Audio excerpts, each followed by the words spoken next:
You asked me in one of the questions, I believe. I think it was in one of the emails, whether you could post that link. You can. Okay. Sorry, I didn't see that earlier. So, yeah, you're welcome. Yes, Snehi, you're right. Pardon? Snehi has just told us that this is the 80th teaching tonight. Ah, I checked, and it is. We've had so far 79 teachings.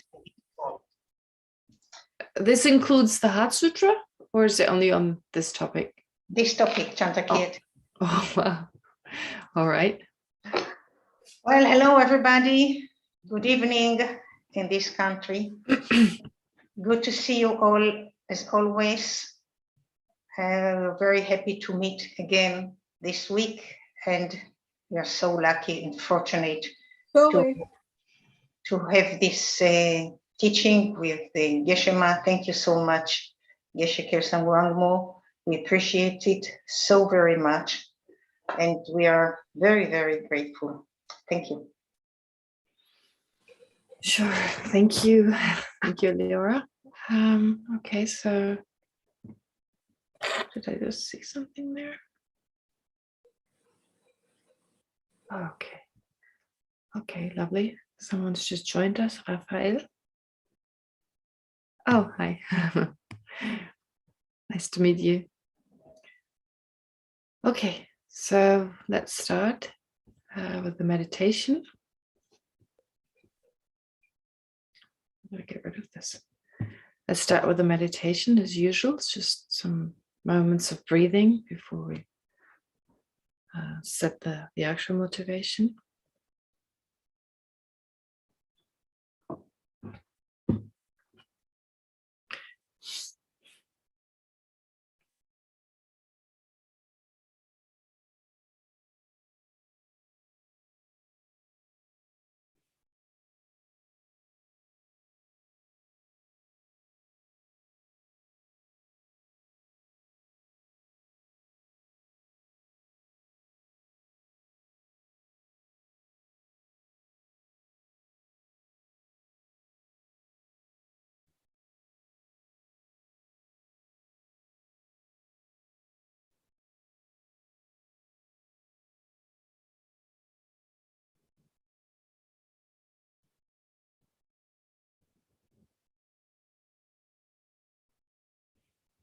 And then, as always, visualize in the space in front of you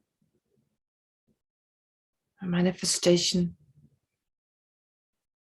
of all enlightened beings and of all the enlightened qualities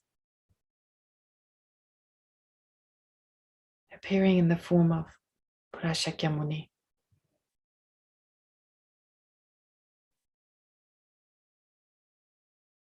Who's inseparable from your Lama.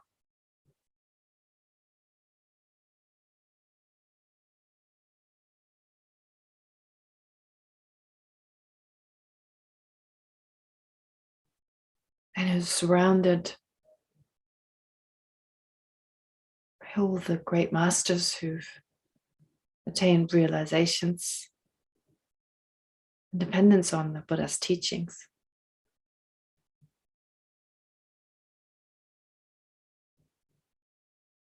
And who've organized the sutras and explained their meaning.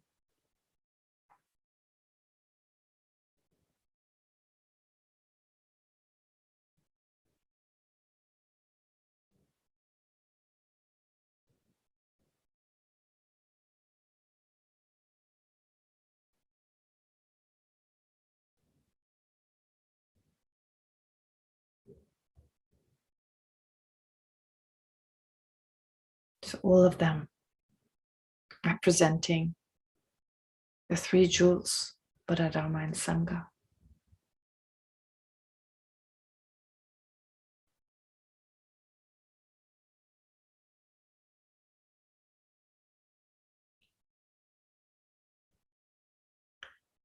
And then as to why we're here, visualize we're surrounded by all sentient beings.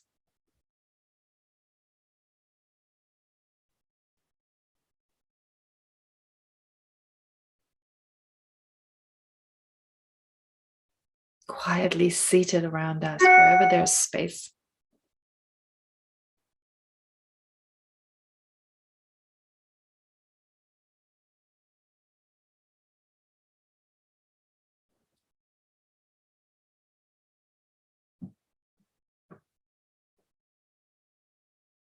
And take a moment to become aware of their endless, immeasurable suffering.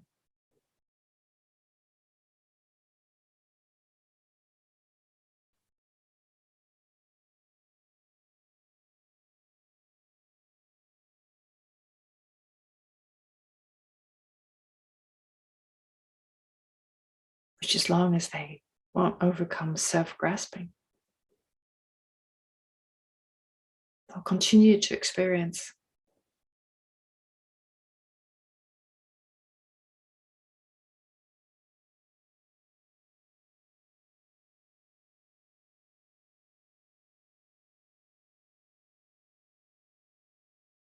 Which is why it's time we take responsibility. Since we've met the Dharma.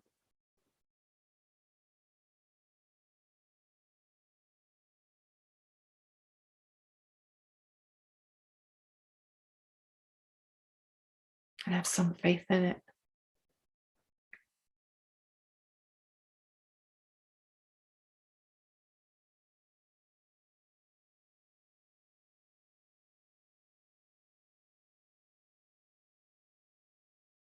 And then focusing on all sentient beings, generate affectionate love,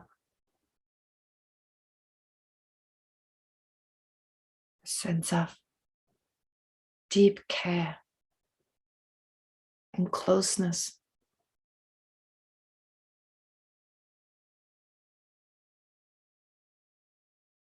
Towards each and every sentient being, accepting them for who they are.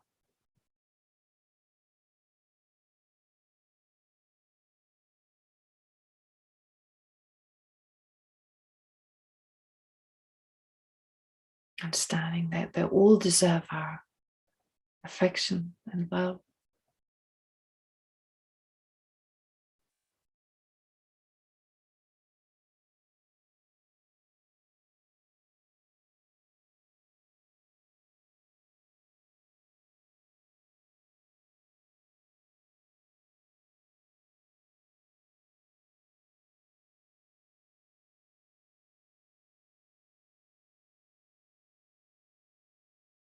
And that affectionate love then gives way to great compassion.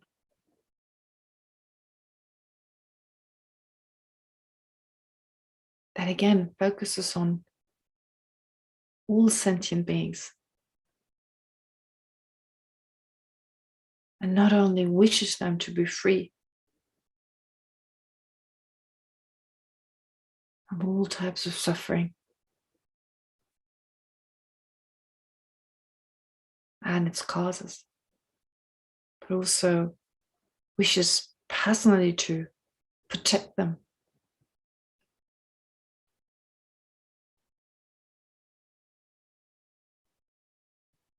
from all suffering and its causes.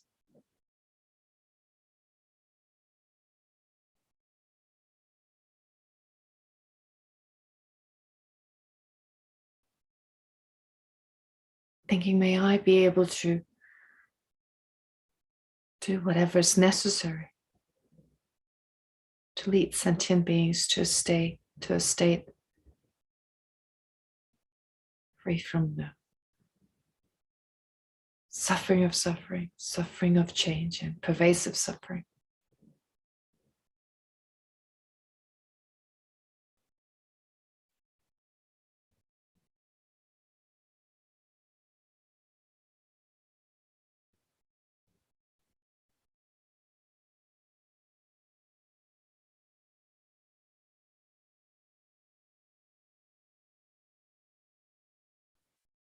And that wish then, that aspiration slowly grows stronger.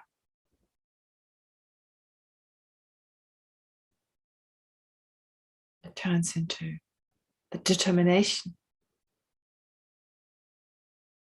to do whatever is necessary, no matter how long it'll take us, to take personal responsibility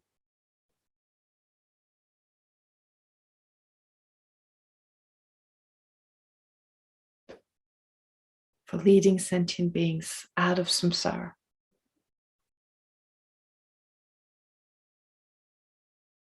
Away from suffering and its causes.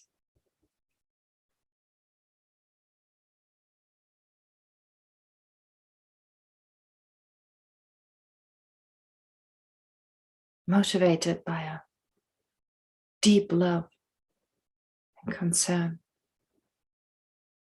for all of them.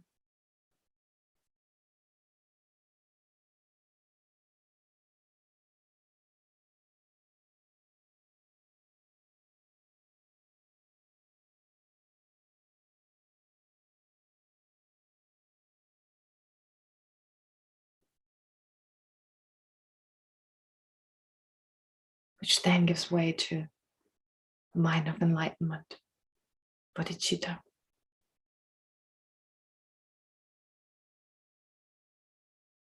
heartfelt aspiration to attain the enlightened state of the Buddha for the welfare of each and every sentient being.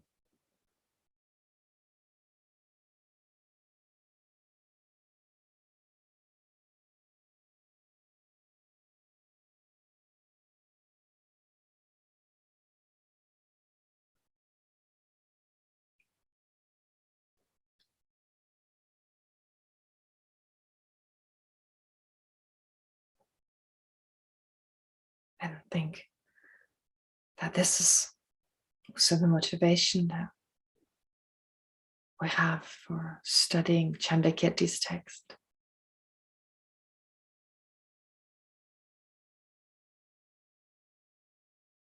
They are learning about these verses and reflecting and meditating on them become a cause for us to attain the enlightened state of a Buddha for the benefit of all sentient beings.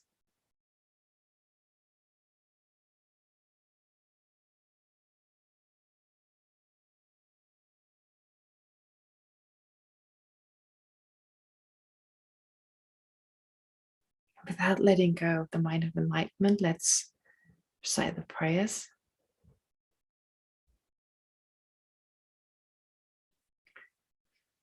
We go for refuge until I'm enlightened to the Buddha, the Dharma, and the Supreme Assembly. By the accumulation of merits of practicing generosity and so forth, may I become a Buddha to benefit all sentient beings. I go for refuge until I'm enlightened to the Buddha, the Dharma, and the Supreme Assembly.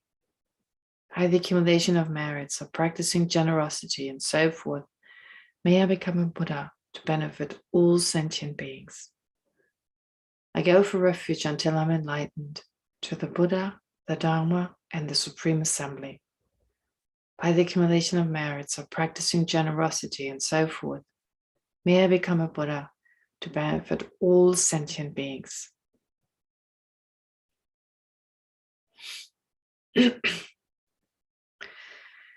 May all sentient beings have happiness and the causes of happiness.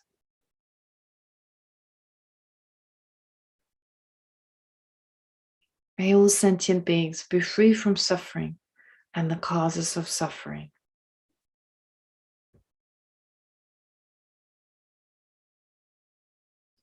May all sentient beings never be separated from happiness that is free from suffering.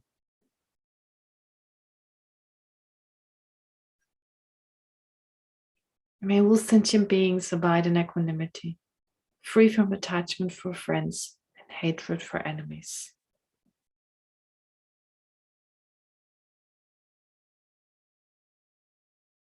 And then specifically directed at the front visualization, Buddhas, Bodhisattvas, great beings before us.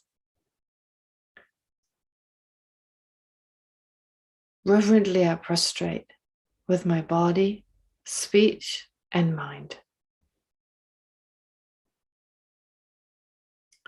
I present every type of offering, actual and imagined.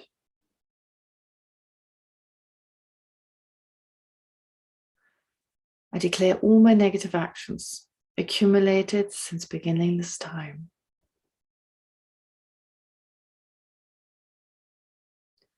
I rejoice in the merit of all holy and ordinary beings.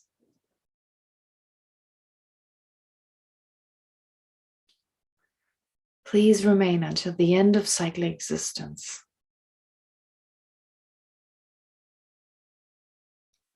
And turn the wheel of Dharma for living beings.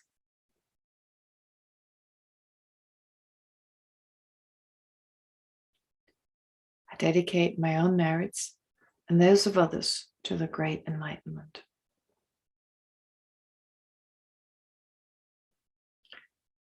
Okay. Then, well, first before we start the questions, okay, so for this coming week, I'm still sticking to great compassion. I think it's, well, as we all know, one of the most important mental factors for generating bodhicitta. I've extensively explained it in terms of not just wishing all sentient beings to be free from what we ordinarily describe as suffering, but of course, from anything that limits them, that keeps them from being liberated, based on our own understanding of the shortcomings of our own life. Of course, it starts with our own self. And with the same degree of, may I be free from, well, the three types of sufferings. So really basically with renunciation, with the wish to be free from the suffering of suffering, suffering of change and pervasive suffering, well, that being renunciation, we then focus our attention with the same wish, but instead of focusing on it on ourselves, we now focus it on all sentient beings. And that then is great compassion. It's an affectionate mind. So in the same way as we develop affection towards ourselves for our own well-being, with a mind of renunciation, wishing to be free from whatever keeps us from being liberated, we now focus on all sentient beings. So I want you to do this for this coming week, to first start with yourself, the way I just described it. Also, of course, with a sense of perfection and care for our own well-being. Since, well, there being a difference between attachment towards the self and care for the self, without considering my own well-being, my own possessions and so forth as more important than those of others. But of course, understanding I am important, I am as a living being, as having the potential to become enlightened. And what is it really that brings me happiness, which we are hardwired to experience? We're hardwired to experience happiness. We deserve to be happy. So how can I experience that lasting happiness? Well, by liberating myself from the three types of suffering. And once we've generated that mind with regard to ourselves, well, then with regard to all sentient beings. And take it from there to then generate the mind of enlightenment. We haven't completed the chain yet. I mean, there's still a mind missing that we haven't gone through, but might as well start your generation of bodhicitta, if you're not already doing it that way, generating the mind of enlightenment again and again, first thing in the morning, and then throughout the day repeatedly, but this time focusing in particular on great compassion. Okay, so that's for this coming week. And then there were a few questions. Well, sort of questions, not all of them questions. I mean, Tao Seti, remember I told you that he sent me this kind of chart, if you like a drawing, which was his idea or his way of looking at the relationship between self-grasping notion of self, our exaggerated sense of a self. Then language, dualism, phenomena, feeling, and in particular, feeling that leads to aversion, feeling that leads to attachment. So I've looked at it. It's difficult. I'm not really sure how he's gotten to. He kind of depicts it in the form of circles, and I guess so. The self-centeredness that leads to what is it? Language, and then dualism, and so forth. Well, it's a really difficult idea. Like, it actually, what he's analyzing, or what he's analyzing, I guess, to a certain degree, how does all this relate? Feeling, of course, very important. Language, understanding, well, our notion of self, first of all. Then experiencing objects, the environment, the things around us. Then how does this give rise to afflictive emotions? I think that's probably what he's trying to depicting here. And I think that's a really important thing to do, to analyze in that way, examine that, for all of you really, to, well, ask that question, where does it all come from? So there's self-cherishing, yes, and there's grasping at myself, grasping at my own happiness, which then leads to exaggerating that which is positive, that which is negative, of course, based on having labeled things in a certain way. So it becomes really complicated. I experience something, a certain situation arises, it's positive or it's negative. Let's say it's positive, so I label it to be positive. I then exaggerate depending on, well, the degree of pleasantness or pleasure. I exaggerate that that pleasure, that then well, not just the pleasure itself, but also the object that I associate with providing that pleasure, and then blowing that up, the positive qualities of that object. I then generate grasping, I generate attachment, craving, and so forth.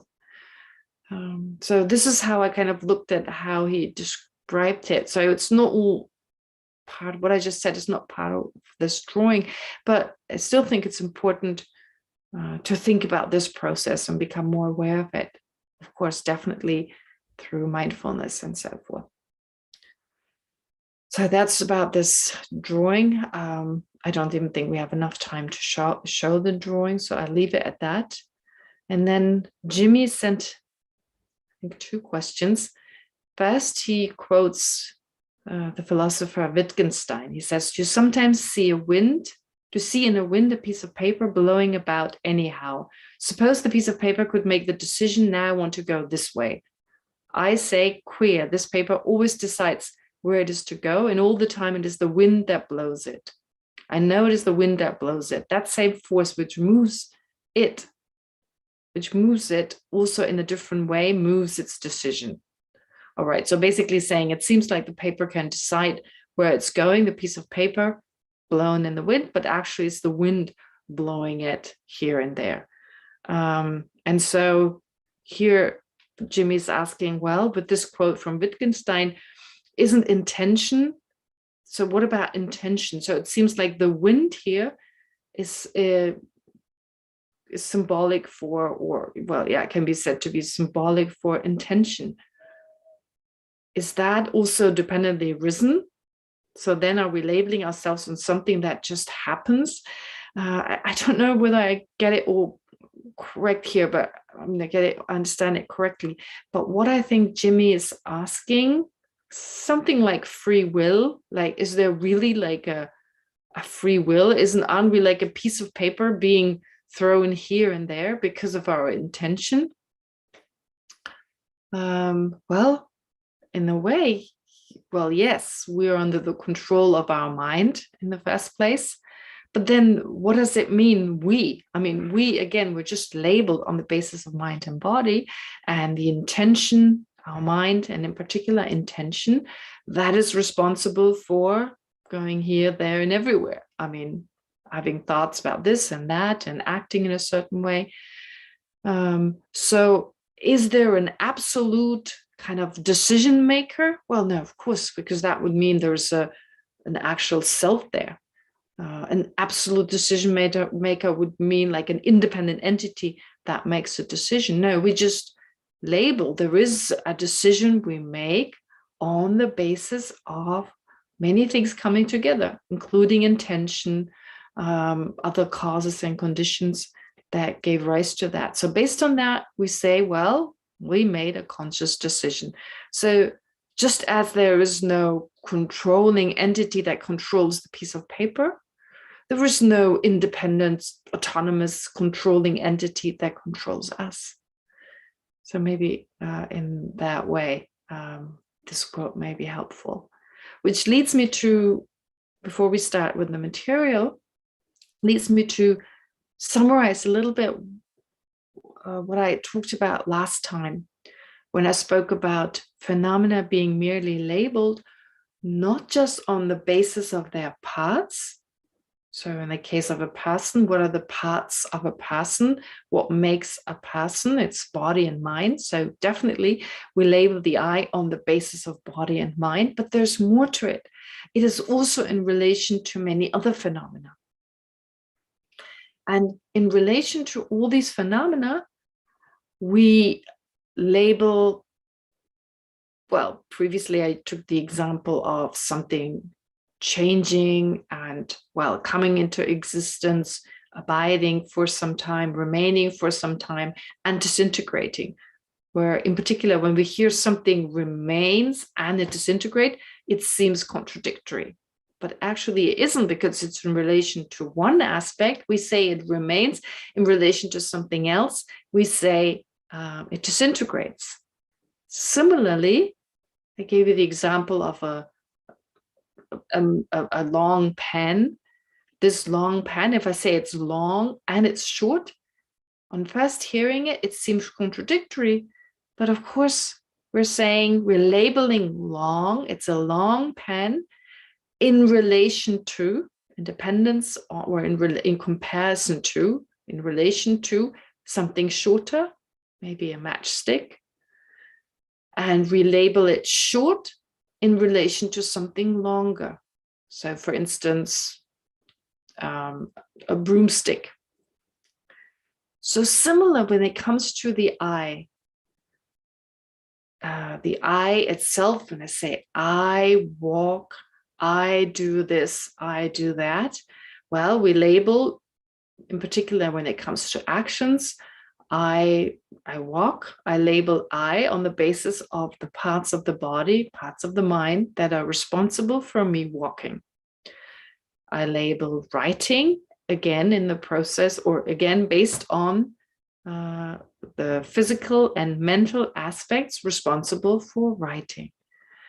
But I don't, when I say I mean, it comes along with a whole sense of identity. I'm not just saying I don't just have the thought I, and it's done with that. No, I have a whole set of ideas of who I am. My whole sense of identity comes together from these different ideas that I have of myself. And some of them may be unrealistic. All right, so let's leave those aside, because they do not accord with reality. If I think I'm the best in whatever there is to do, I mean, that's totally unrealistic. Or I'm the worst person in the whole world. That's again totally unrealistic. No, let's keep it within reality. So I'm thinking I'm a woman, I'm a nun, I'm a student, I'm a this, that, Buddhist, and so forth.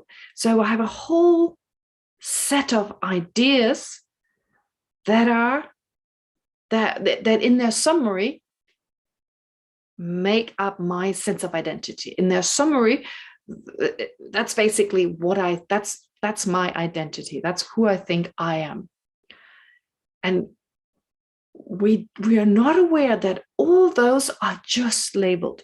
Labeled on the basis of mind and body, yes, certainly, but also in relation to, well, my mother, in relation to that person, I'm a daughter, in relation to my siblings, I'm a sister, in relation to my nieces and nephews, I'm an aunt, in relation to the participating, I mean, listening to His Holiness teachings, listen to other teachers' teachings and learning the material, I'm a student, and so forth.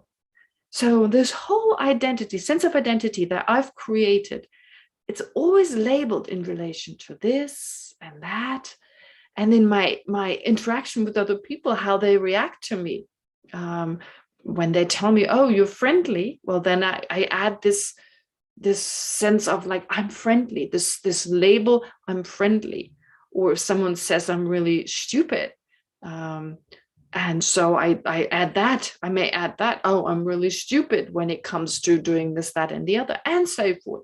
And this is constantly changing. It's constantly changing. It's never the same. You have a basic sense of who we are, but it's not changing. However, if we were to strip away all these labels that we attach, and here I'm just talking about the labels I attach. Other people do the same when they see me, talk to me, and so forth. But I'm not making it that complicated, just focusing on my own sense of identity. So with regard to that, if I were to strip away all that labeling, all those phenomena in relation to which I label, I would be left with nothing. I wouldn't be left with anything. And that is another way of saying the I doesn't exist inherently. Does that mean the I doesn't exist? Of course it doesn't mean that. Of course I exist as a nun, as a woman, as a sister, as an aunt, and so forth. I do. However, in the way I just described, I'm just labeling this, that, and the other, whatever it is, X, Y, and Z, on the basis of mind and body, which are also merely labeled, but I don't even need to go there right now because I'm focusing on the self. So I'm merely labeling I on the basis of mind and body, whatever they do, whatever characteristics they have, but also in my interaction with other people. But what our mind automatically does after it's labeled, due to our habitual tendency to hold on to phenomena having some intrinsic nature, we then believe that's not merely labeled. No, we believe that this labeling mind, the thought, for instance, I'm a nun, I'm an aunt, that we're thinking this not because we labeled it on the basis of other phenomena. No, that we think this because we truly are that. Independent of labeling, we are intrinsically a nun, intrinsically an aunt, and so forth. I am intrinsically an aunt, I'm intrinsically a nun, and so forth. This is what my mind suggests to me. That's what it feels like from deep within. Whether intellectually I may disagree, but that's my intellectual type of mind that rarely affects my actions. It's usually from deep within, the way I feel about myself. So I am this intrinsic person. There's really something there beyond label, beyond mind and body. There's really something there, and I need to protect it. I need to protect it. The sense I have to protect it. I have to gratify it.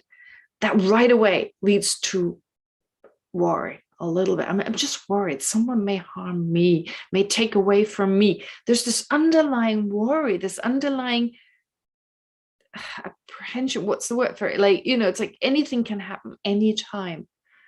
And that's why we can never truly be happy, because we're constantly kind of looking after this I, this self, that we don't really understand ourselves because it keeps changing all the time. We keep adding labels and ideas, and when we look for it, we don't find it. Of course not. There's really nothing findable. And still, we don't take it to a degree where we really keep looking consistently, and keep meditating on it, such that it eventually sinks down to a level that, well, we can let go. We just didn't find anything. So what am I worried about? What am I trying to protect here? All right. So hopefully that summarizes a little bit what we spoke about last time, but of course, what we spoke about in the past. Then returning to the text, we've now, and I've again brought back selflessness. We're now no longer actually dealing with a topic of selflessness as such, but rather we're now come to the end of the 6th, the longest chapter of this text. And Chandrakirti introduces what are called the 20 types of emptiness. 20 types, which, as we know, we've heard before, actually consist of 16 types of emptiness plus 4 types of emptiness, as described by the Buddha in the Perfection of Wisdom Sutras, which is really a nice way of saying, well, we've discussed emptiness, selflessness to a great extent previously with, well, Chandrakirti is saying, I've discussed all this very extensively.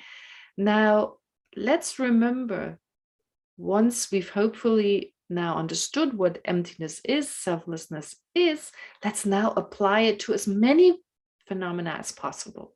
So not just to the eye, not just in general to phenomena other than the eye, but very specifically to all sorts of, well, situations, really. I mean, in a way, of course, it's not put in those words, but Chandrakirti is kind of saying, now go out in the world and be aware, whatever it is we deal with on a daily basis, all these detailed different phenomena, well, they all lack inherent existence. To really expand it to whatever that exists, to all phenomena. All right, so, but he does that by way of describing these 16 plus 4 types, 20 types of emptiness. Now, what did we go through so far? What have we discussed? Well, these 16 types are described before the 4 types are described. So right now we're with the 16 types. They're all presented in 4 sets of 4. So having 16, there was 4 sets of 4. We went through the emptiness of the inner phenomena, that is the sense faculties. That was verse 181, verse 182. Then emptiness of outer phenomena, the sense objects all around us, the external world, if you like, visible sights, sounds, and so forth. That was verse 183 to lines 1 and 2 of verse 184. Then with verse 184, lines 3 and 4, the last 2 lines, the text describes the emptiness of inner and outer phenomena. That is the coarse sense organs that are inner and outer both. So really, Chandrakirti is just reminding us, remember these things, they also lack inherent existence. Now I briefly explained what outer, inner and outer, what that refers to. And then Chandrakirti, well, like I just said, is saying, well, they lack inherent existence. Don't forget. Then 185 to 186 reminds us of the emptiness of emptiness. Having previously said, well, all these phenomena lack inherent existence, so therefore their emptiness, their state of selflessness and so forth. But even that state of selflessness, that state of emptiness, that lacks inherent existence. Then with verses 187 and 188, Chandrakirti describes the emptiness of the great immensity, right? So here it's saying space everywhere, the space that exists in all phenomena in the 10 directions, which really means, well, the four directions as we know them, south, north, west, and east, of course, and then the east, west, and so forth, all the sub kind of directions, making it 8. So what is it? I have to think myself. southeast, southwest, and so forth. So it's another 4. And then up and down. So you have 10 directions, right? You have the 4 directions. You have those, I don't even forget what they're called, but anyway, these southwest and so forth. These are the 4, making it 8, plus up and down. So space that exists everywhere. Again, reminding us, although it's so pervasive, whatever exists in the physical world can really only exist because there's space. Still, it lacks inherent existence, reminding us of that. Then, verse 189 to verse 190, well, also the ultimate achievement, which is Nirvana, that lacks inherent existence. I've mentioned that sometime earlier. When we initially learn the Dharma, when we initially learn about emptiness, well, we learn that the I doesn't exist inherently, that the afflictive emotions, anger, and so forth, well, they don't exist the way they appear. So since we kind of dismiss, especially afflictive emotions, I mean, we want to reduce them. We see they're not important, or they're important in a sense that they cause us a lot of trouble, but it's something we want to leave behind. So our grasping at the inherent existence of the afflictive emotions may not be as strong as our grasping at the inherent existence of Nirvana, right? So samsara is something we want to leave behind. Afflictive emotions we want to leave behind. So our grasping at them as inherently existent may not be as strong. It's still pretty strong, but may not be as strong as our grasping at the inherent existence of Nirvana or the Buddha, right? They just seem to, they're so important. So therefore, they seem to be more inherently existent than other things. So anything that is more important, of course, with the I as well. But when I say we want to leave the I behind, I mean this kind of I within samsara. So maybe this sense of the inherent existence of our I is not as strong as our sense of the inherent existence of the Buddha. Anyway, I've mentioned that before. And in that context here, the emptiness of the ultimate, where ultimate here refers to the ultimate cessation, the Dharmakaya of a Buddha. That doesn't exist inherently. And then verse 191 reminds us of the 7th of these emptinesses. I've not really counted them here, first one, second, and third, but anyway, it's the 7th of them, conditioned phenomena. So whatever is impermanent, all these phenomena, that's verse 100, actually verse 191. You've highlighted 201. It's actually 191.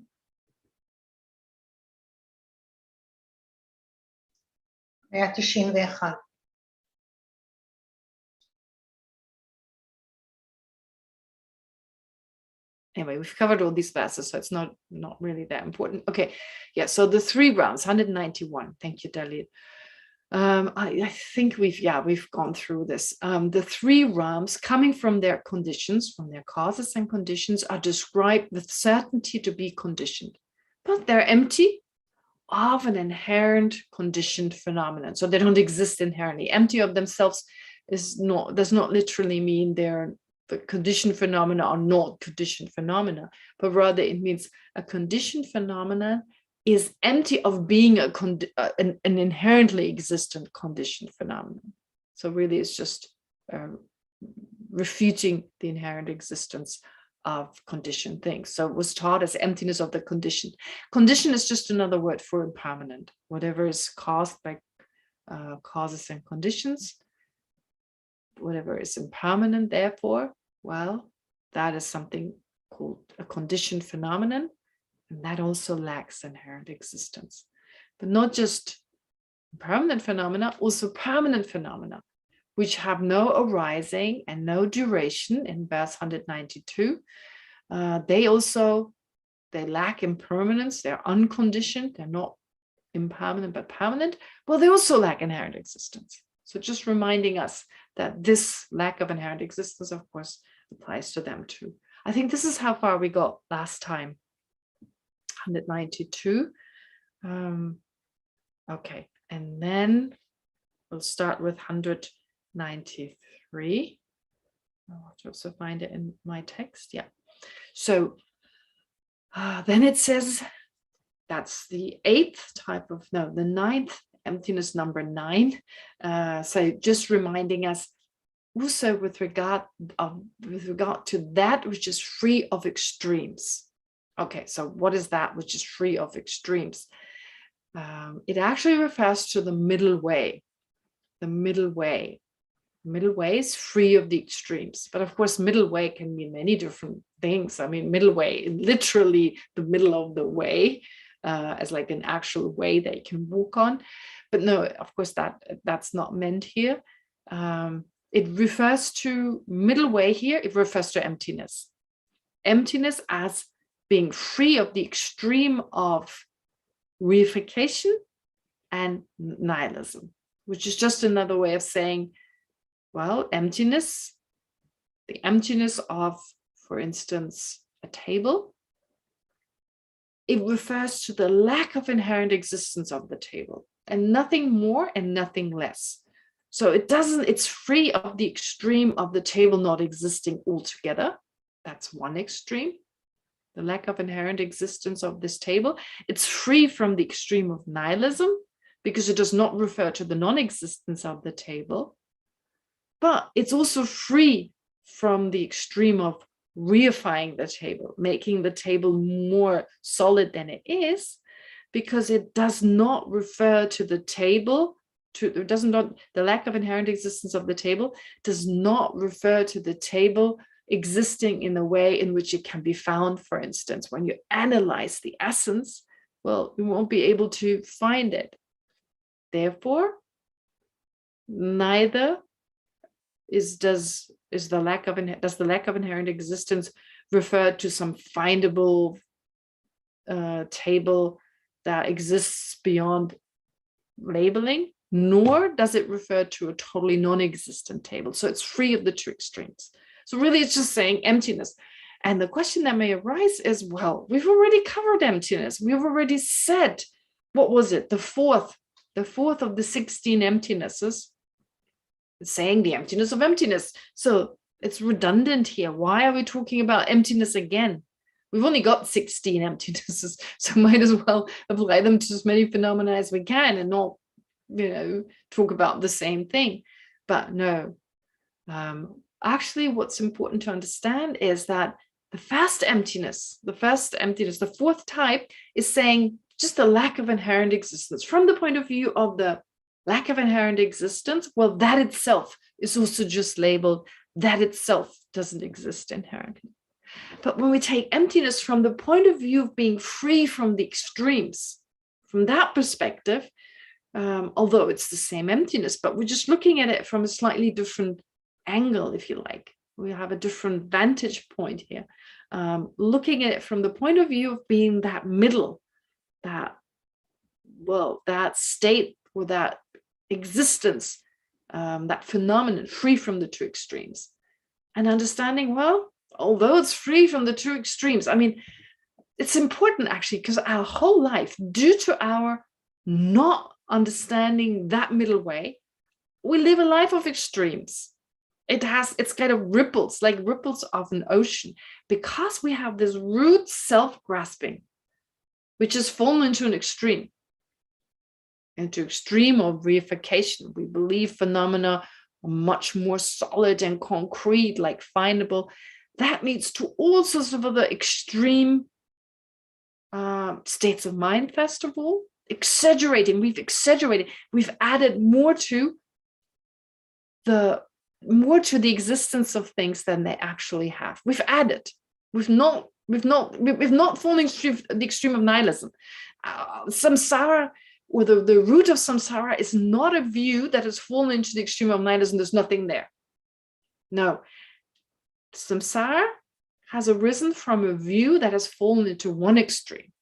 The extreme of believing that things are solid and more solid than they actually are. And that leads to all these extreme emotions and extreme emotions. So instead of recognizing, well, this is negative, it harms me, and that's it, we exaggerate that negativity. We blow it up. And that leads, of course, to an extreme emotion, which is anger. First, we just blow it up. Anger doesn't arise right away. We blow up the negativity. Then we blow up, in the case of something positive, we blow up the positive aspect, especially when it relates to us. So the normal reaction that is in the middle would be, oh, it's something positive, it's beneficial, which conventionally it is. But it seems in and of itself positive, more positive than it really is. It's just our mind exaggerates and is attached. And all the other afflictive emotions, they're just extreme reactions based on an extreme view that already adds to things. And then those lead to extreme actions of body, speech, and mind, which lead to an extreme experience, which we call suffering. It's just, like I said, we're not hardwired to suffer. That's why we have such a hard time with it, right? I mean, it's not in the nature of our mind. Really, if our mind were totally according to its own nature, free from these extreme views, it'd be at peace and satisfied, and we had no complaints. Okay, so, but emptiness, therefore, so it's this view that, of course, we talk about an object here that is free from the true extremes. And I've spoken more of different types of minds that hold on to an object as truly existent, and therefore we say the mind has fallen into an extreme. But that works in the same way, because the mind cannot be separated from its object. So depending on what our mind perceives, it's fallen into extreme or not. If I perceive emptiness the way it exists, then that mind that perceives that type of awareness has not fallen into an extreme. Whereas if I exaggerate the way phenomena exist, I hold on to their inherent existence, of course, the mind is also kind of moved away from the middle. But here the middle refers to emptiness itself. All right, so emptiness, or emptiness of that which is beyond extremes. That's in the 9th, verse 193 describes that. The next one is samsara. Next is samsara. Well, what is samsara? What is samsara anyway? Samsara has neither a beginning nor a final end. Now that's dissatisfactory. I mean, like, boy, I mean, we're not good with endless. We're not, our mind is not happy with endless, like no beginning, no end. No surprising, our mind is used to seeing things as very concrete. This is me and this is you, as if there was like a very sharp dividing line, as if I could exactly, so this up to here, this is me and this is you, right? Our mind is so trained, is so used to having this concreteness, although of course it isn't concrete. This is just an illusion. But we believe that things are more concrete and solid than they are. And so we have a hard time with anything a little bit vague, like beginningless. Are you kidding me? There must be a beginning, middle, end. No, there isn't. There's no beginning to samsara. And here it says there's no end. All right, we'll need to discuss that a little bit. But what is samsara, first of all? That's the question. What does samsara mean? We say we are born into samsara. Samsara is we often think of it like a place. Samsara, this is samsara. But then the Buddha would be in samsara, because the Buddhas are all around us. A Buddha's mind is not limited to a certain place. So when we did the visualization before, this wasn't unrealistic in that, because the enlightened energy, the enlightened qualities, they're really all around us. And if we have the karma for a Buddha now to manifest here before us, well, definitely manifest, we just won't perceive this Buddha. But anyway, if we have the karma to perceive a Buddha, and I guess we don't know about His Holiness the Dalai Lama, but it wouldn't be surprising that His Holiness has actually attained enlightenment. So then we have a Buddha living among us. And if this is samsara, well, the Buddha in the form of His Holiness the Dalai Lama, lives in samsara because we're sharing the same world. And again, that doesn't work really. So to say it's just this place is samsara. For one person, it's samsara. For another, it isn't.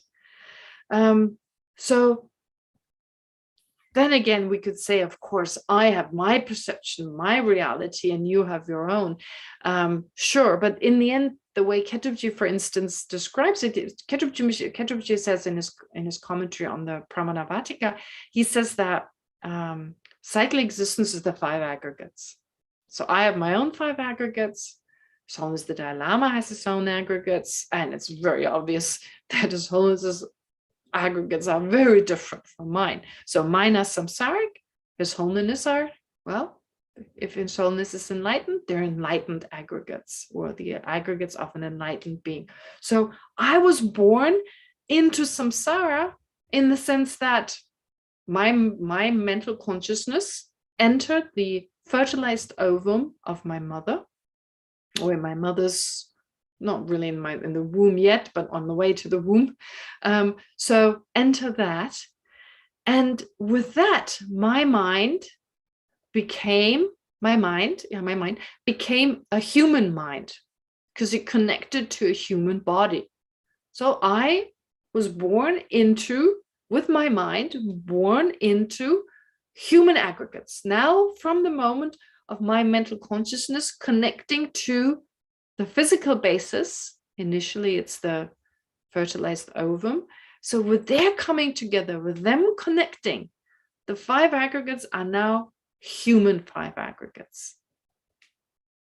Body, which starts off with this egg, but of course then grows into a human body.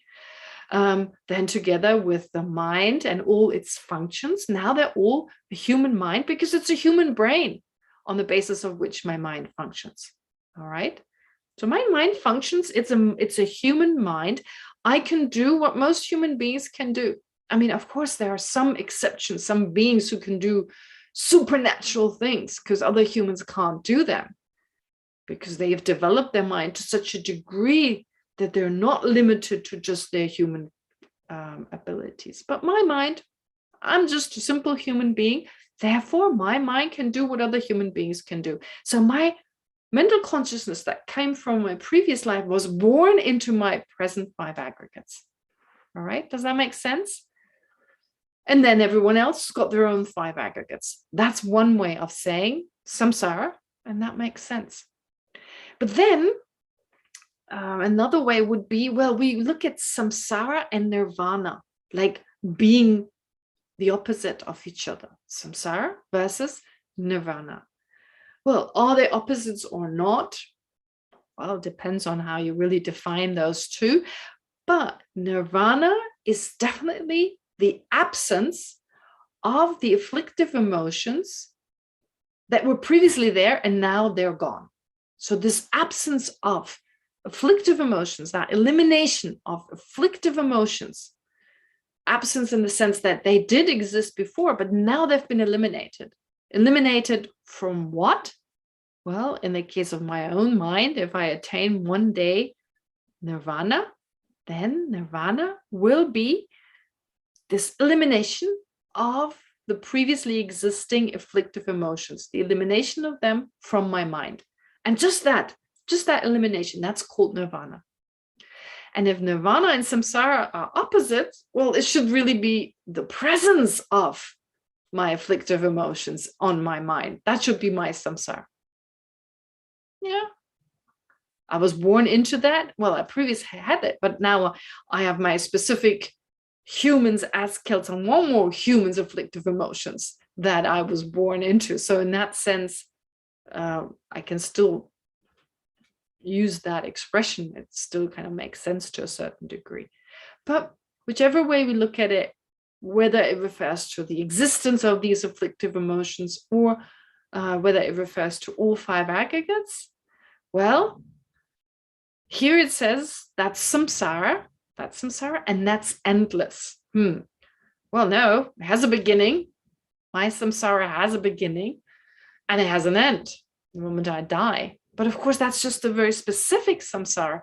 But actually, I have existed as one example since beginningless time. There is no beginning to ignorance. It's not like we were once free from ignorance and, to kind of, not to be disrespectful, but we ate the wrong apple and then we ended up somewhere in samsara, like similar to the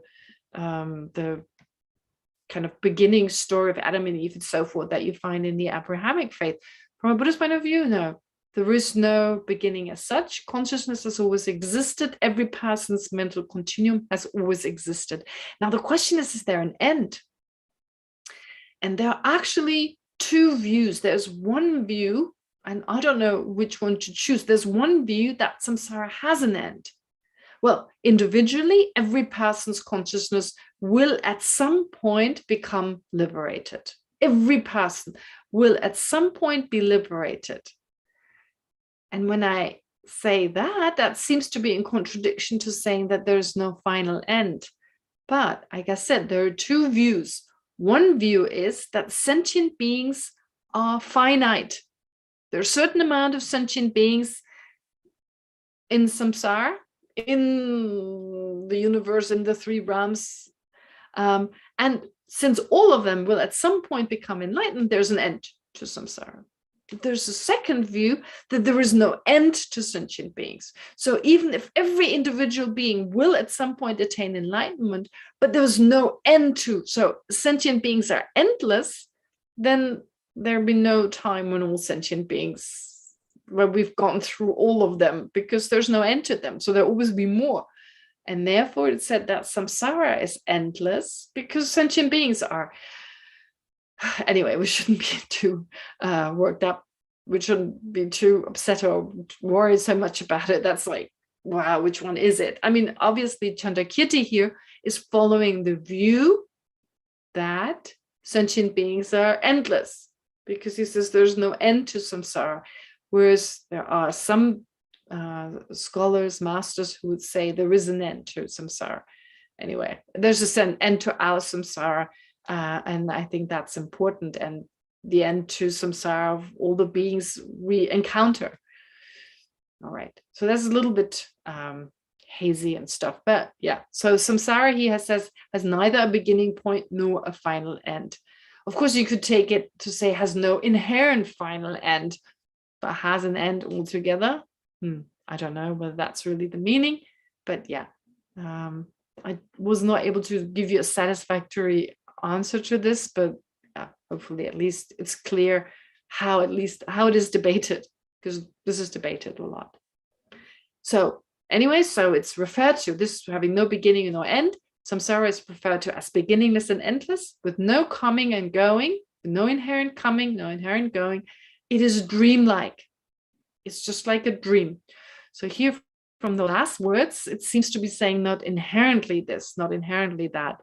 But also in general, samsara doesn't have a beginning, it doesn't have an end. So that this existence, samsara, is empty of itself, is empty of inherent samsara, is described with certainty in the treatises as emptiness. In the treatises as emptiness of what is beginningless and endless. All right, so that is emptiness number 10, verses 194, 195. So we've just gone through. So yes, telling us that even samsara, which seems so, well, which is so huge, which is so, it's beginningless. It's like no beginning, no end. But that is also merely labeled only on a conventional level. Does exist. It's merely labeled. And samsara here being described as that which is beginningless and endless. That's emptiness number 10. Then you have emptiness number 11, described in verse 196 and 197. Emptiness of that which is not to be discarded. Okay. We're more used to that which is to be discarded.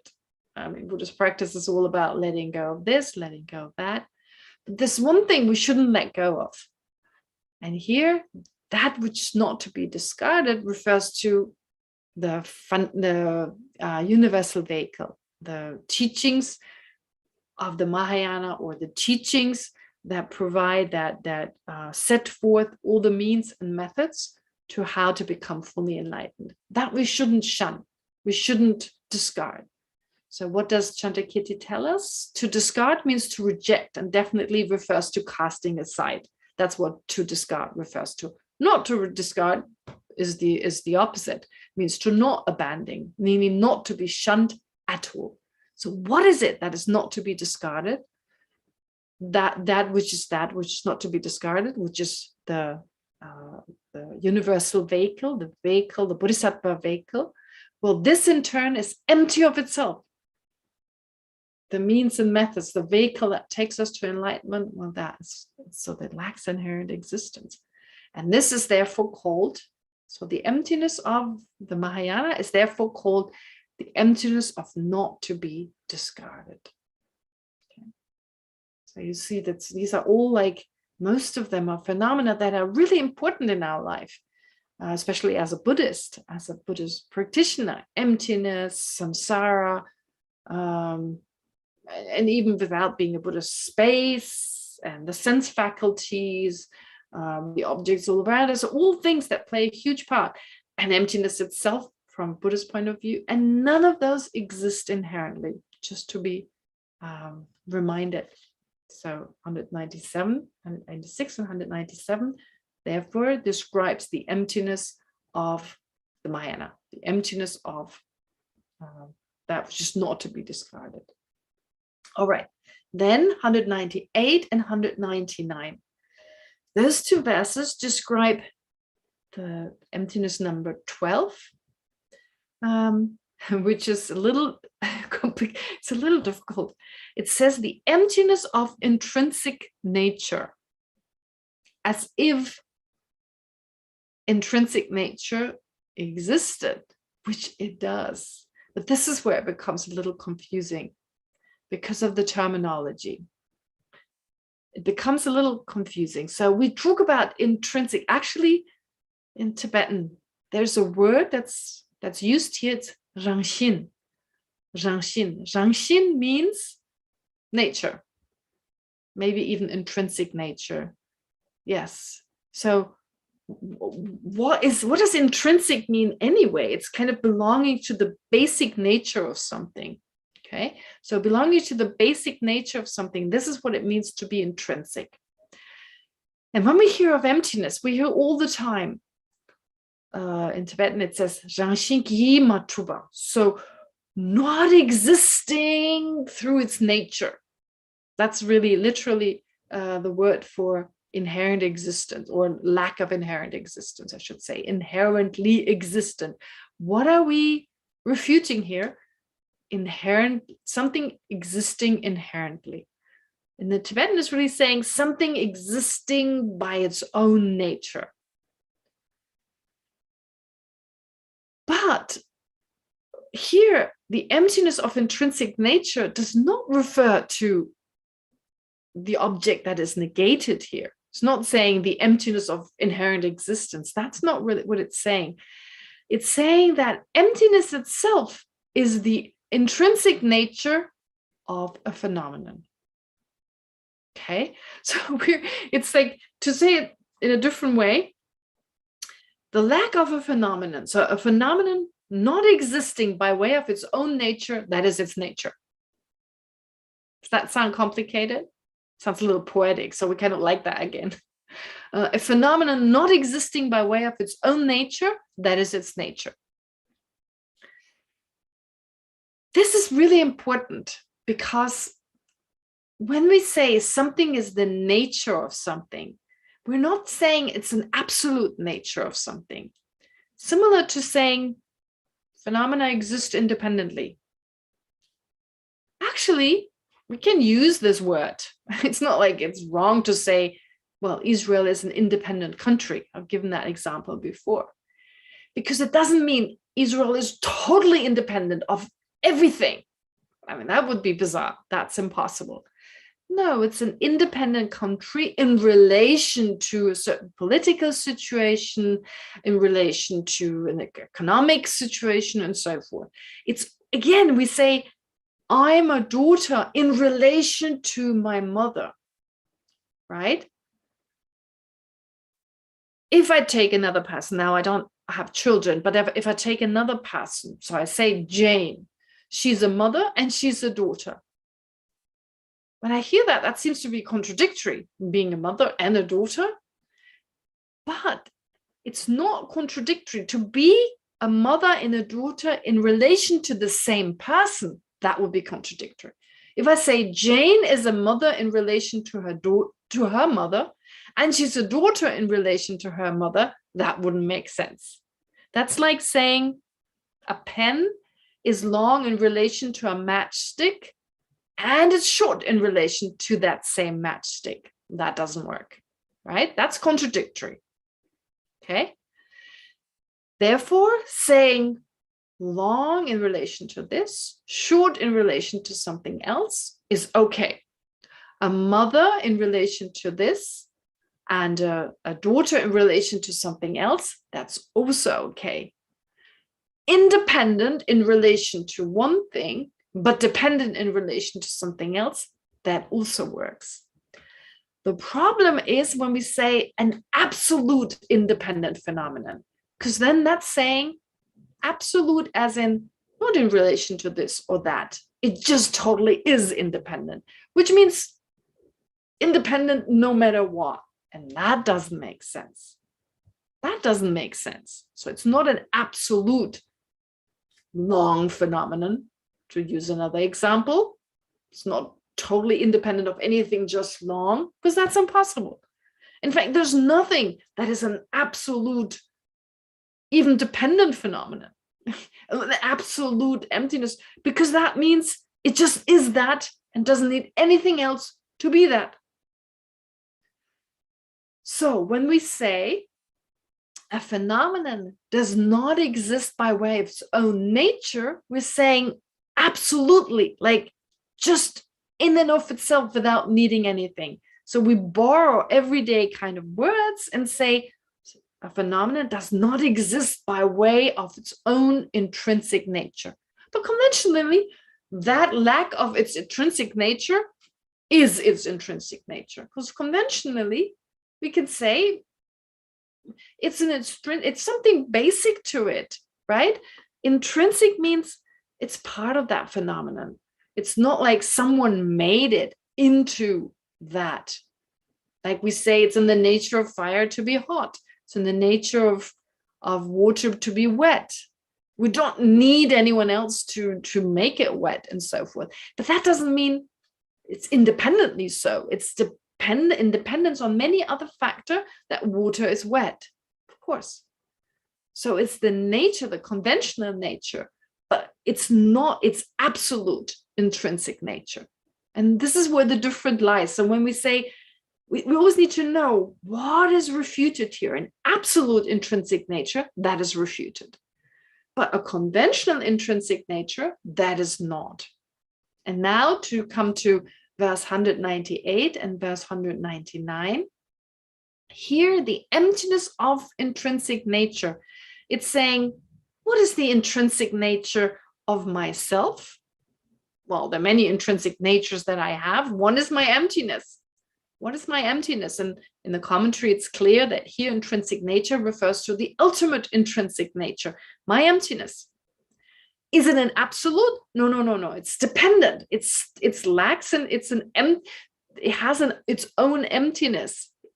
Even my emptiness, my intrinsic nature, which is not created by anyone. This is why Lama Tsongkhapa says, well, emptiness was not created by another person. It's not created by the hearers or solitary realizers. No, they just realized it. They just understood it, but they didn't create it. So my emptiness has always been there. That's my intrinsic nature, right? My lack of having an absolute intrinsic nature, that is my nature. Okay, that is my intrinsic nature. And that also lacks inherent existence. Oh my gosh, am I totally confusing you? I hope it was not too complicated. I see, I'm watching your faces as far as I can, as far as you're still showing up. And I really can't tell. It'll be easier if you were right in front of me. But anyway, I just hope that you understood. You're always welcome to ask again. Maybe it was so easy and I'm like going over and over it again and you're bored stiff. I don't know. But yeah, hopefully that's clear how this word intrinsic nature, upon reading it, it seems like that's the object to be negated. He's talking about the emptiness of something. The object to be negated doesn't exist. Inherent existence, usually the way we use the term, doesn't exist. But here's saying, yeah, but conventionally there is, conventionally we could talk about something being the nature of something. Okay, so I hope that's clear. So really, lack of inherent existence, that type of inherent existence is an absolute inherent existence. Independent, like I said, you can use the word. There's a conventional in relation to something, phenomena can be independent. Is there an absolute independent? No, that would not make sense. Okay, so this is how far I could go today, but let me just briefly summarize what we've done. I started today quickly by going over once again the self, that it's just labeled all our sense of identity, which is really refers to many different ideas we have of ourselves. But all these ideas, they're all labeled in relation to, well, on the basis of mind and body, but also in relation to other people, to what people say, our interactions. I mean, it's always in relation to something other. And if we were to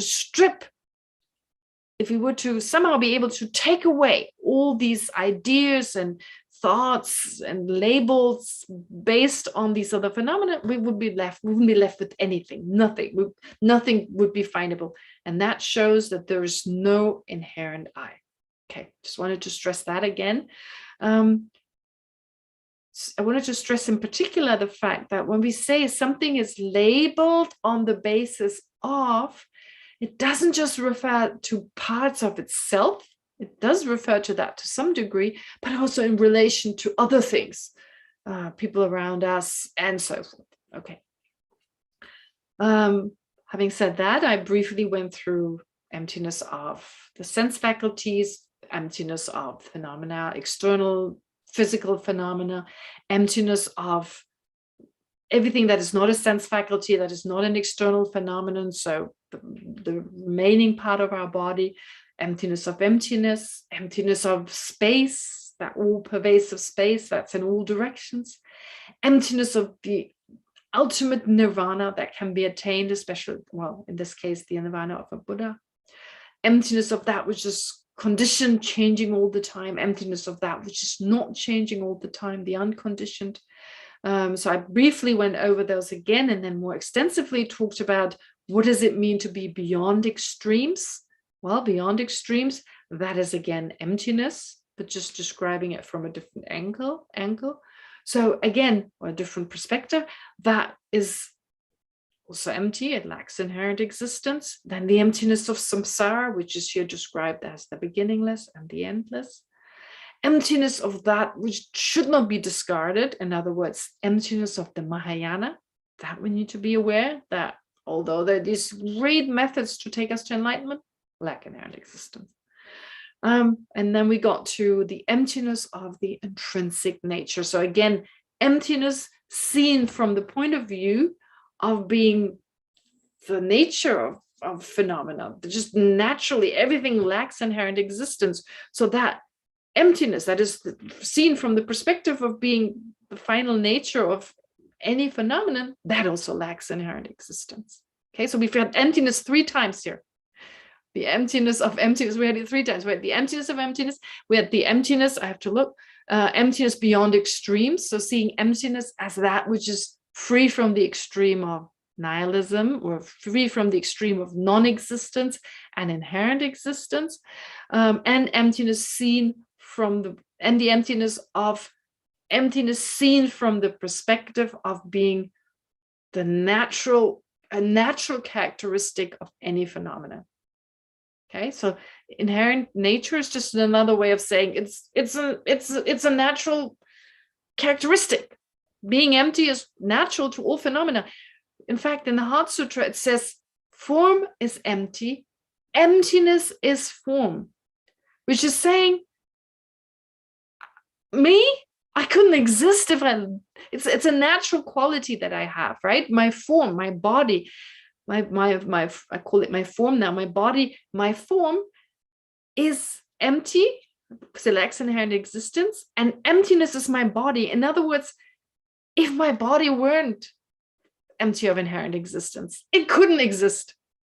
It can only exist because it lacks inherent existence. So the words from the Heart Sutra are saying, so the words emptiness is form is really saying form is only possible because it lacks inherent existence. So not only is the lack of inherent existence, the lack of an intrinsic nature, the nature of all phenomena, on top of it, phenomena couldn't exist if it wasn't so. Nothing would be possible. We think it's the other way around. We think it's the other way around. Everything is possible because it exists inherently. No. Nothing would be possible if things existed the way they appear to our mind. This is huge, isn't it? We're totally the opposite. When it comes to that, we perceive it 180% the opposite. Okay. All right. Anyway, that should do. And now we've got a little bit of time to meditate on what we've gone through today. It was a lot, wasn't it? We've got little time and I squeezed in a lot, but anyway, it's a lot of it we've gone through many times and hopefully it's not so hard to understand. Okay. We start as usual. We start with some breathing meditation. And then I, as usual, guide you through the analysis.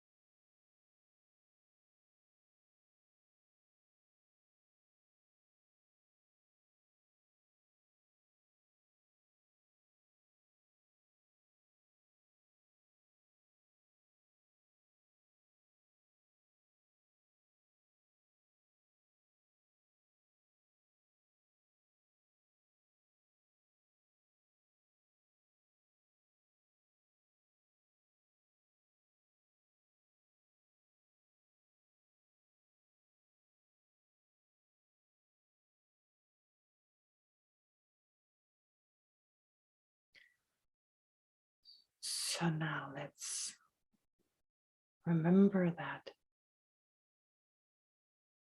we talk of conditioned and permanent phenomena,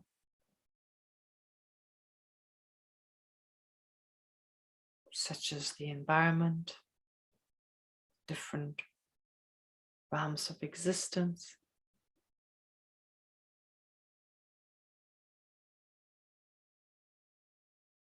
They are just labeled.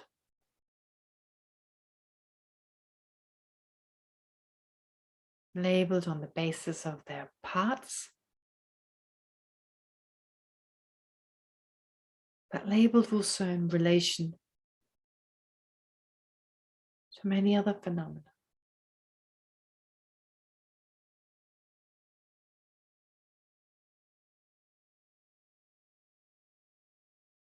Labeled on the basis of moments in time,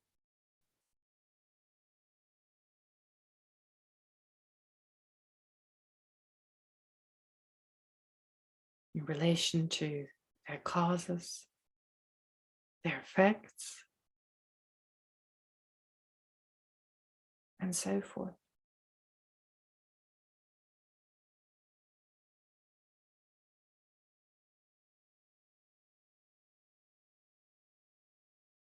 And that's true also for those things that are permanent,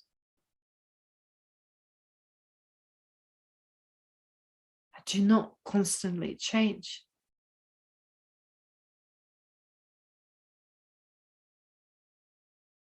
they're similarly merely labeled.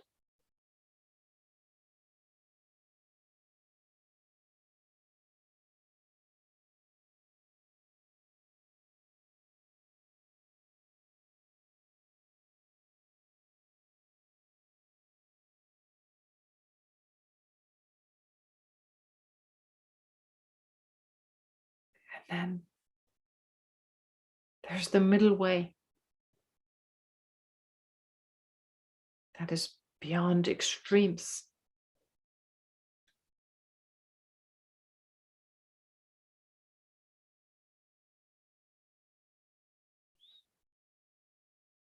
The lack of inherent existence, in other words.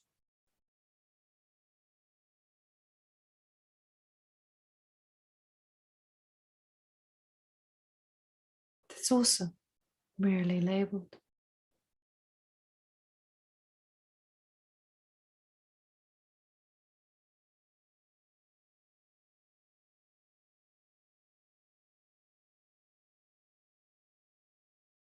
Taking the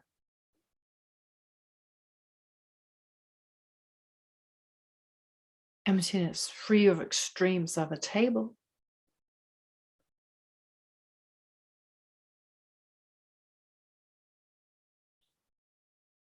well, it's labeled in relation to the table.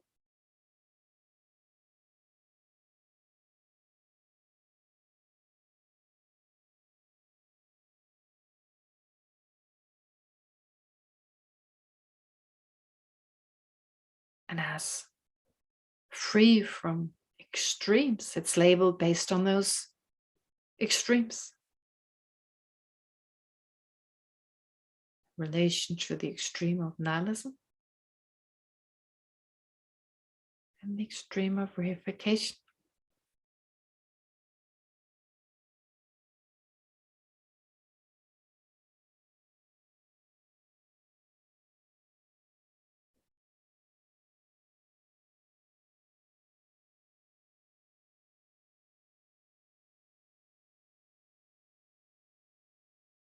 Then there's samsara.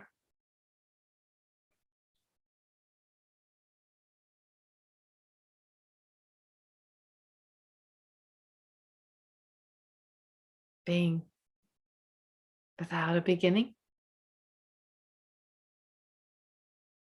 And in general, without an end.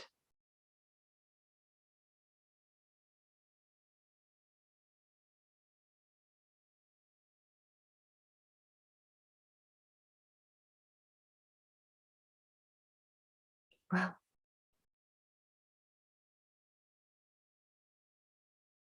so that is just labeled.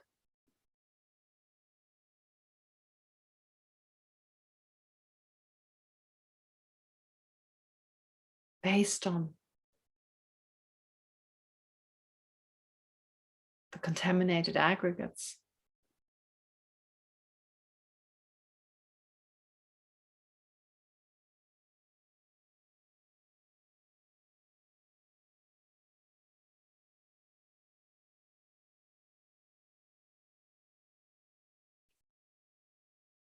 In relation to the afflictions, karma,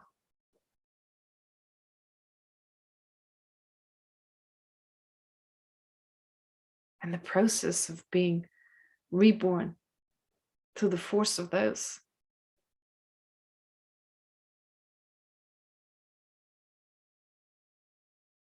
Based on all that, we label samsara.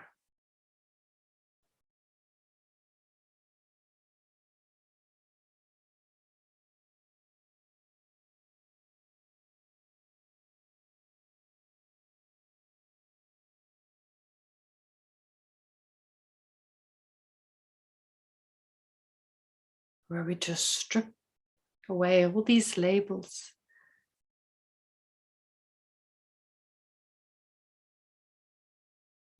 and awarenesses which think samsara, label samsara on a certain basis. it wouldn't exist.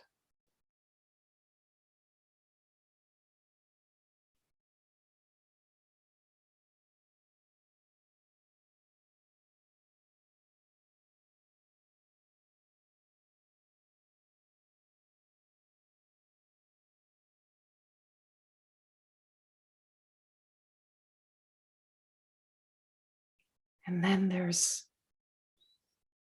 the universal vehicle.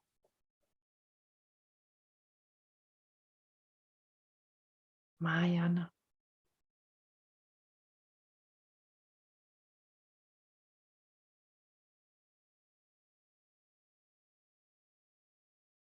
The means and methods that take us to enlightenment.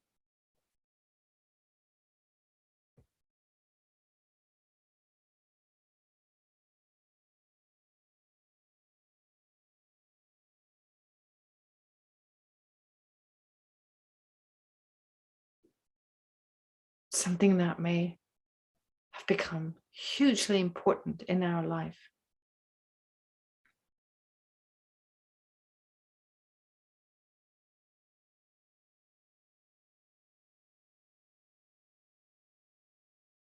Well,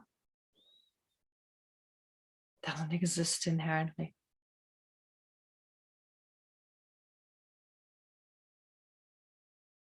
It's also just labeled.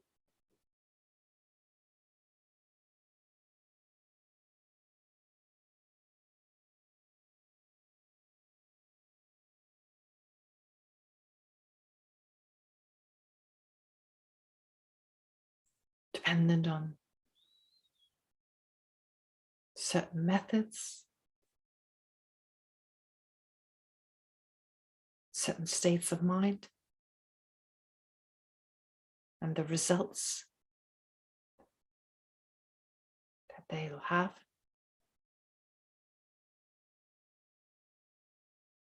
Depending on all that, or in dependence on all that, we label Mahayana, universal vehicle.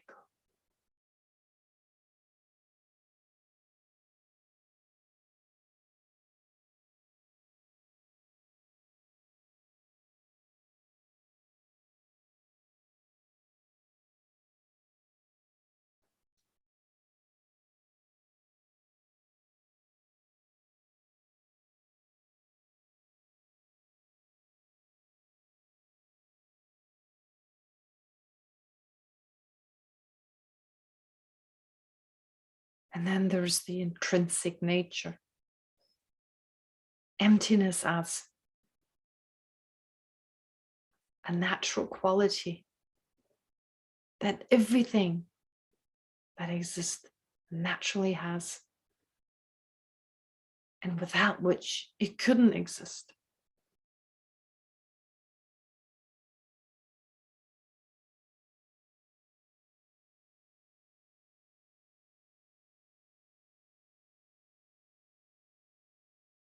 So emptiness as indispensable, inherent nature.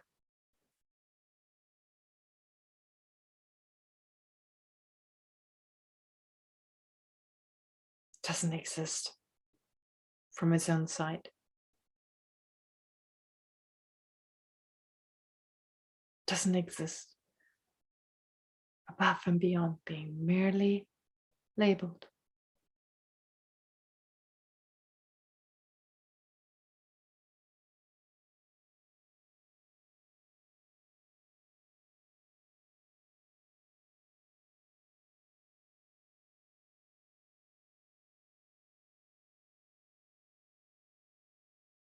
So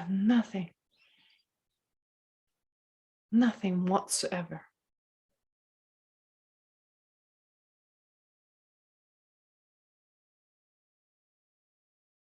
and now therefore definitely also the self itself exists inherently.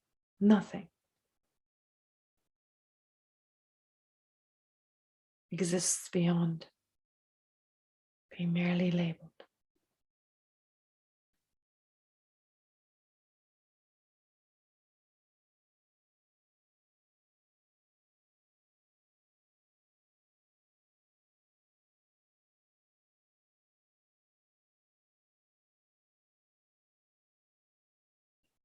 so we can let go.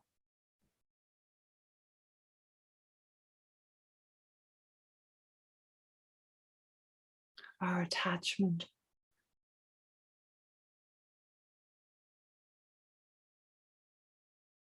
to these inherent objects constantly perceive, especially the I.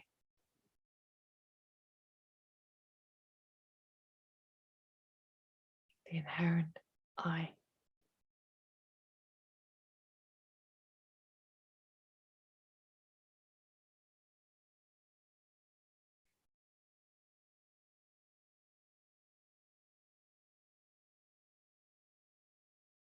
And in that way, create more space in our mind to focus on the welfare of others.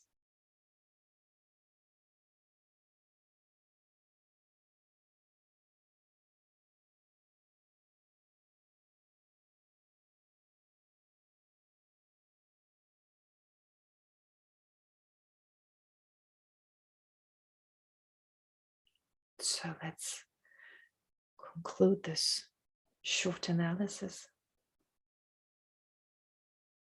short reflection, and focus on whatever insight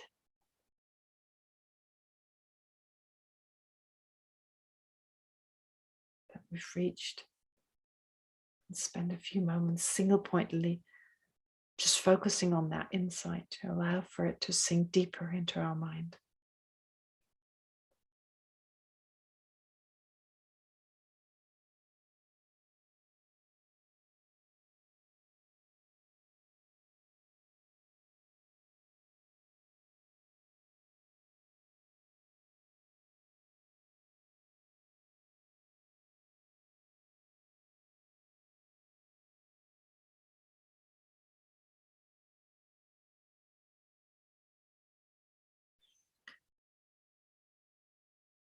And then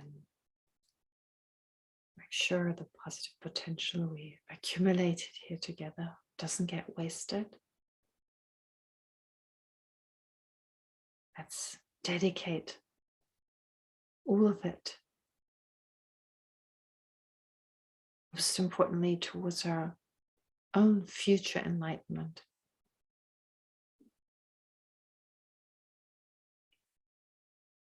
May this become one of the many causes we need to accumulate for us to free ourselves from all that's extra in our mind, from all the obstructions.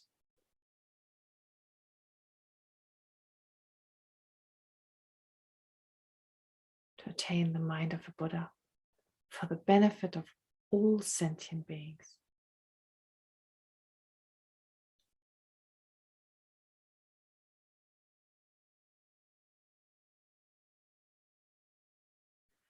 But since we can only do so with the assistance of our spiritual masters like His Holiness the Dalai Lama, let's dedicate all our virtue towards an extremely long life.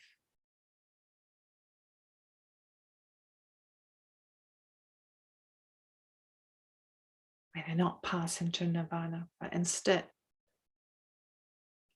keep teaching and guiding us.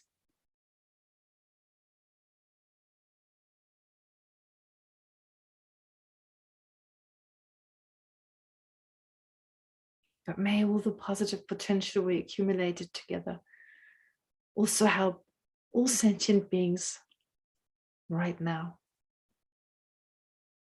May it affect all of them in a positive way, even without them noticing. May it help those who are sick, like Geshe and Tali Lubin, to quickly recover from their illness and its causes.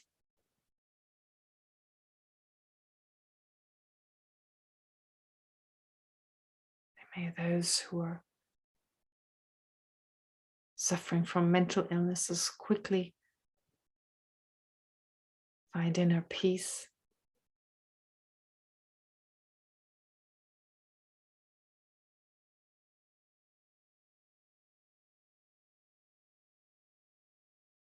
May those who suffer from addiction be able to overcome their need for drugs and so forth.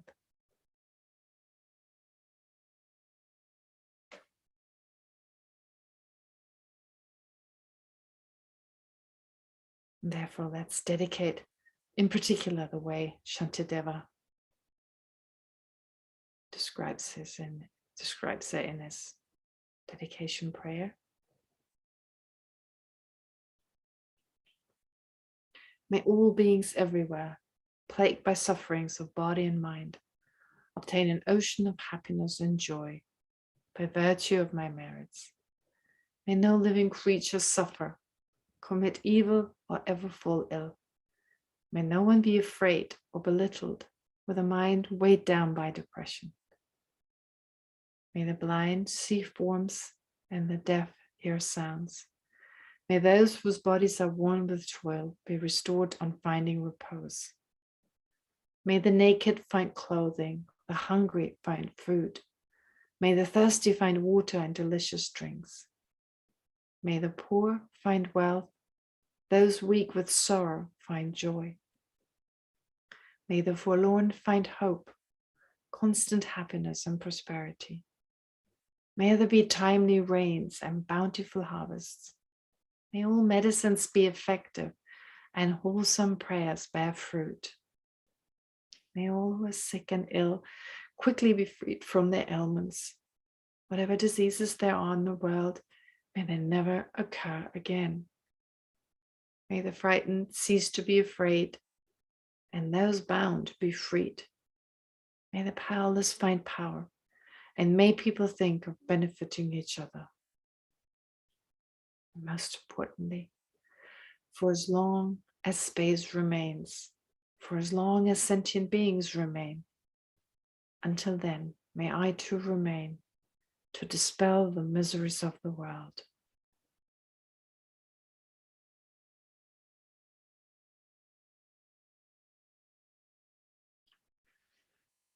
Okay, thank you very much. What time is it? Ooh, a little bit late, but yeah, anyway, so please remember what to focus on for this week. Bring compassion, bring great compassion, the way it's taught, the way we discussed it.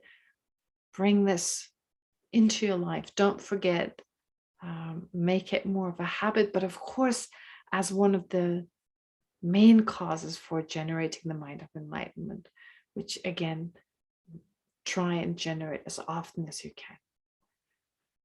All right, so then I see you again next Sunday. Be Thank well, you. take care, and yeah, Thank you. have a nice evening. Thank you. Laila tov. Yeah. Good Thank night. you. Thank you, Geshe-ma, Geshe. תודה רבה.